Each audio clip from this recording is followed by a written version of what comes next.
তো বন্ধুরা এটাই হলো সেই মোবাইল ফোন যেটা বাংলাদেশ বাজারে অফিসিয়াল ভাবে 30,990 টাকায় 8 256 GB ভ্যারিয়েন্টের সাথে লঞ্চ হওয়া মাত্রই অনেকেই এই মোবাইল ফোনটি সম্পর্কে জানতে আগ্রহী রয়েছেন এবং এই মোবাইল ফোনটি অনেকেই কেনার চিন্তা ভাবনা করছেন। এই বাজেটের মধ্যে এই মোবাইল ফোনটির সাথে রয়েছে দুটো চার্জার ফ্রি, যেখানে রয়েছে একটি 17 ওয়াটের চার্জার এবং তার সাথে আরও একটি রয়েছে 20 ওয়াটের ম্যাক পাওয়ার চার্জিং, যেটার দামই 3,000 টাকা। তো এখান থেকে আমরা 3,000 টাকা যদি বাদ দিই তাহলে এই মোবাইল ফোনটির দাম অ্যারাউন্ড 27,000 টাকার আশেপাশে পড়ছে। তো বন্ধুরা এই মোবাইল ফোনটিতে রয়েছে 3D কার্ভ অ্যামোলেড ডিসপ্লে, তার সাথে রয়েছে 2 বছরের ওএস আপডেট দেওয়ার প্রমিস করেছে ইনফিনিক্স এখানে, এবং তার সাথে প্রমিস করেছে 3 বছরের সিকিউরিটি আপডেট দেওয়ার। এবং এই মোবাইল ফোনটিতে আরও অনেক বিষয়গুলো রয়েছে যেগুলো যদি আপনারা দেখেন তাহলে আপনারা অবাক হয়ে যাবেন যে একটি অফিসিয়াল মোবাইল ফোনে এত কিছু কোনো একটি ব্র্যান্ড দিতে পারে। তো প্রথমে ফোনটির ডিজাইন নিয়ে বলতে গেলে এই মোবাইল ফোনটি রিয়ার পার্টে রয়েছে ট্রিপল ক্যামেরা কাটআউট, তার সাথে রয়েছে একটি হ্যালো লাইট যেটা অনেক সময় শো করে নোটিফিকেশন আসার সময় অথবা কল আসার সময়। তো বন্ধুরা এই মোবাইল ফোনটির ডিজাইনটি দেখতে হুবহু ইনফিনিক্স 0 সিরিজের যে সকল মোবাইল ফোনগুলো রয়েছিল তাদের মতনই লাগছে। তো ডিজাইনটি খুবই দুর্দান্ত এবং চমৎকার একটি ডিজাইন আমরা এখান থেকে বলতে পারি। এছাড়া বন্ধুরা এই মোবাইল ফোনটির ব্যাক সাইডে রয়েছে ভিগেন লেদার ফিনিশ। এছাড়া এই মোবাইল ফোনটির আরও একটি কালার রয়েছে, তার নাম হলো টাইটান গোল্ড, যেটাও দেখতে খুবই দুর্দান্ত এবং চমৎকার লাগে। এছাড়া বন্ধুরা এই মোবাইল ফোনটির ব্যাক সাইডের ডিজাইনটি দেখতে যতটা পরিমাণে ভালো লাগে তার থেকে বেশি ভালো লাগে এই মোবাইল ফোনটির সাথে থাকা ব্যাক কভারটির ডিজাইনটি দেখতে। তো বন্ধুরা যাতে আপনারা দেখতে পাচ্ছেন যে ব্যাক কভারটি লাগানোর পর মোবাইল ফোনটির ডিজাইনটি বাজাতে দেখতে আরও বেশি দুর্দান্ত এবং চমৎকার লাগছে। তো বন্ধুরা এই মোবাইল ফোনটির সাথে যখন আপনারা ব্যাক কভার ইউজ করবেন তখনই আপনারা ইচ্ছা করলে এই মোবাইল ফোনটির সাথে থাকা যে ম্যাক পাওয়ার যে চার্জিং ওয়ারলেস চার্জারটি রয়েছে সেটা কানেক্ট করে আপনারা চার্জ করতে পারবেন। এছাড়া বন্ধুরা এই মোবাইল ফোনটির ফ্রন্ট সাইডের দিকে রয়েছে 5 হোল কাট ডিসপ্লে। এবং বন্ধুরা আপনারা এই মোবাইল ফোনটির একবার চারিদিকে সিন এবং বেজেলগুলো একবার লক্ষ্য করুন যে কতটা মিনিমাল তারা রাখার চেষ্টা করেছে, একদম ফ্ল্যাগশিপ লেভেলের এই জায়গাতে সিন এবং বেজেল আমরা বলতে পারি, যেটা দেখতে খুবই দুর্দান্ত এবং চমৎকার লাগছে।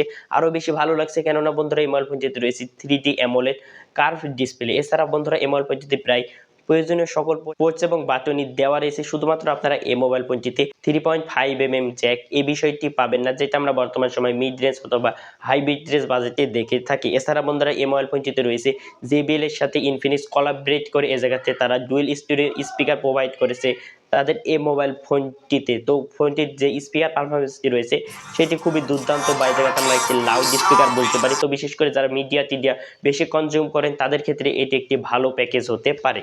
এছাড়া বন্ধুরা আপনারা এই মোবাইল ফোনটিতে পেয়ে যাবেন একটি হাইব্রিড সিম কার্ড স্লট, যেটাতে আপনারা ইচ্ছা করলে একটি সিম কার্ড অথবা একটি মেমোরি কার্ড অথবা আপনারা এট এ টাইম দুটো সিম কার্ড আপনারা ইউজ করতে পারবেন। ফোনটি যদি আমরা ওএস পার্ট নিয়ে বলতে যাই তাহলে ওএস পার্টটি আপনাদেরকে খুবই দুর্দান্ত লাগবে, বিশেষ করে এই প্রাইস রেঞ্জের মধ্যে।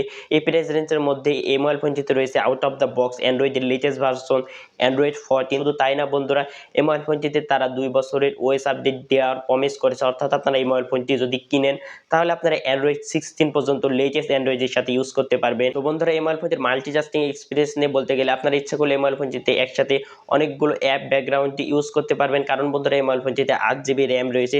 শুধুমাত্র 8GB র্যামই না, আপনারা এই মোবাইল ফোনটির আরও একটি আপার ভ্যারিয়েন্ট পেয়ে যাবেন যেখানে রয়েছে 12 256GB র্যাম রোম। তো সেটার দাম আবার একটু বেশি, সেটার দাম হলো 34,990 টাকা। তো বন্ধুরা এই মোবাইল ফোনটির স্টোরেজ টাইপ হিসাবে ব্যবহার করেছে UFS 2.2, যেটা আমরা ফার্স্ট বলতে পারি মিড রেঞ্জ বাজেটের মোবাইল ফোন হিসাবে। তো এই মোবাইল ফোনটি আপনার স্মুথলি ব্যবহার করতে পারবেন, এতেও কোনো ধরনের সমস্যা হবে না, কারণ বন্ধুরা এই মোবাইল ফোনটিতে রয়েছে 120Hz এর হাই রিফ্রেশ রেট। এছাড়া মোবাইল ফোনটিতে একটি ইন ডিসপ্লে ফিঙ্গারপ্রিন্ট সেন্সর আপনারা পেয়ে যাবেন, যেটা আমার কাছে বেশ ফাস্ট এবং অ্যাকুরেট আমার কাছে মনে হয়েছে। তার সাথে বন্ধুরা আপনারা এই মোবাইল ফোনটিতে পেয়ে যাবেন IP54 এর রেটিং, যার ফলে আপনারা এই মোবাইল ফোনটি ধুলোবালি এবং পানির ছিটে ফোঁটা থেকে সুরক্ষিত থাকবে।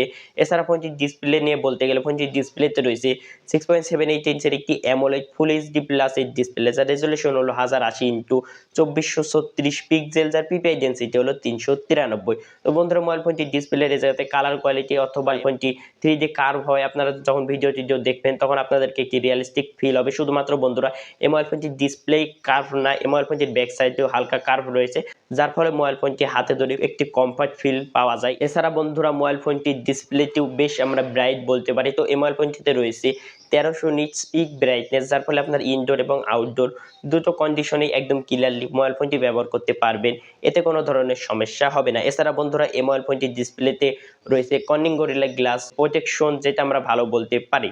তো ওভারঅল ফোনটির ডিসপ্লে নিয়ে বলতে গেলে আমার কাছে একটি ওয়ান অফ দ্য বেস্ট একটি ডিসপ্লে মনে হয়েছে এই মোবাইল ফোনটির এই প্রাইস রেঞ্জের ভেতরে। দেন বন্ধুরা আমরা যদি এই মোবাইল ফোনটির ক্যামেরা নিয়ে বলতে যাই, তাহলে এই মোবাইল ফোনটির রিয়ার পার্টে রয়েছে মোট 3টি ক্যামেরা সেটআপ, যেখানে মেইন ক্যামেরা হিসেবে রয়েছে 108 মেগাপিক্সেলের মেইন ক্যামেরা, তার সাথে রয়েছে 2 মেগাপিক্সেল করে আরো দুটো ক্যামেরা লেন্স। তো বন্ধুরা এই জায়গাতে যদি আমাদেরকে একটি আলট্রা ওয়াইড ক্যামেরা লেন্স দিয়ে দিত 2 মেগাপিক্সেলের জায়গায়, তাহলে আমরা এটিকে আরো একটি ভালো পজিশন বা এটাকে আমরা আরো একটি বেটার ডিল বলতে পারতাম। তবুও এই মোবাইল ফোনের ক্যামেরা পারফরমেন্সটি আমার কাছে ভালোই লেগেছে। মোবাইল ফোনটির সেলফিতে রয়েছে 32 মেগাপিক্সেলের সেলফি ক্যামেরা, এবং আপনারা এই মোবাইল ফোনটির ক্যামেরা দিয়ে সর্বোচ্চ 1080p এবং 60fps এ ভিডিও শুটিং করতে পারবেন। আর যদি 30fps এ ভিডিও শুটিং করতে চান, তাহলে আপনারা সর্বোচ্চ 4K তেও ভিডিও শুটিং করতে পারবেন। এবং বন্ধুরা এই মোবাইল ফোনটির ভিডিও শুটিং এর ক্ষেত্রে আপনারা ওআইএস এর সাপোর্ট পেয়ে যাবেন, যার ফলে আপনারা এই মোবাইল ফোনটি দিয়ে একটি স্টেবল ভিডিও ফুটেজ পেয়ে যাবেন। এছাড়া মোবাইল ফোনটিতে তোলা ছবি কোয়ালিটিগুলো আমাদের কাছে খুবই দুর্দান্ত লেগেছে প্রাইস রেঞ্জ হিসাবে। তো আপনারা এই মোবাইল ফোনটি থেকে তোলা কিছু ছবি স্যাম্পল দেখতে পাচ্ছেন, আপনারা এগুলো দেখে আন্দাজ করে নিতে পারবেন আসলে এই মোবাইল ফোনটি দিয়ে আসলে কোন ধরনের ছবি আসলে উঠে থাকে। তো বন্ধুরা সর্বশেষে যদি ফোনটির পারফরমেন্স নিয়ে বলতে চাই, তাহলে এই সেক্টরটি অনেকের কাছে খারাপ লাগতে পারে, বিশেষ করে তাদের কাছে খারাপ লাগবে যারা আসলে 30,000 টাকা বাজেট সেগমেন্টের মধ্যে দিয়ে এইটি সেরা গেমিং মোবাইল ফোন খুঁজছেন।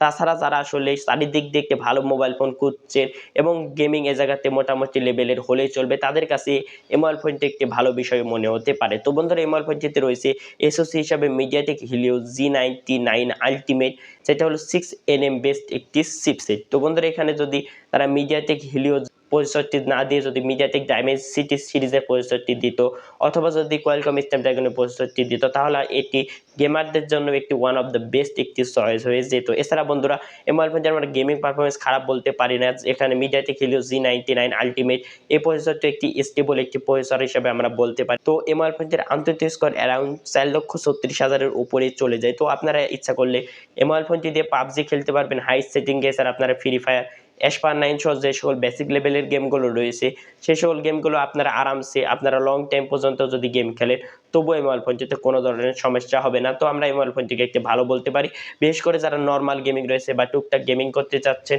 বা একটি ভালো গেমিং হলেই চলবে, তাদের কাছে এই মোবাইল ফোনটি ভালো লাগতে পারে। তাছাড়া বন্ধুরা গেম খেলার সময় এই মোবাইল ফোনটির যে ভাইব্রেট বা যে হ্যাপটিক মোডটি ছিল, সেটার ফিলও অনেক ভালো বা দুর্দান্ত ছিল। তো সর্বশেষ ফোনটি সম্পর্কে নিয়ে বলতে গেলে এই প্রাইস রেঞ্জের মধ্যে অফিসিয়াল মোবাইল ফোন হিসেবে যদি আমরা বিবেচনা করতে চাই, তাহলে আমার কাছে এই মোবাইল ফোনটির সকল বিষয়গুলো ওয়ান অফ দ্য বেস্ট একটি ডিল আমার কাছে মনে হয়েছে। তো বন্ধুরা আপনাদের কাছে এই মোবাইল ফোনটি এই বাজেটের মধ্যে থেকে কেমন মনে হয়েছে অবশ্যই কমেন্ট করে জানাবেন। এবং বন্ধুরা এরকম ভিডিও প্রতিনিয়ত দেখতে আমাদের চ্যানেলটি সাবস্ক্রাইব করে আমাদের পাশে থাকবেন।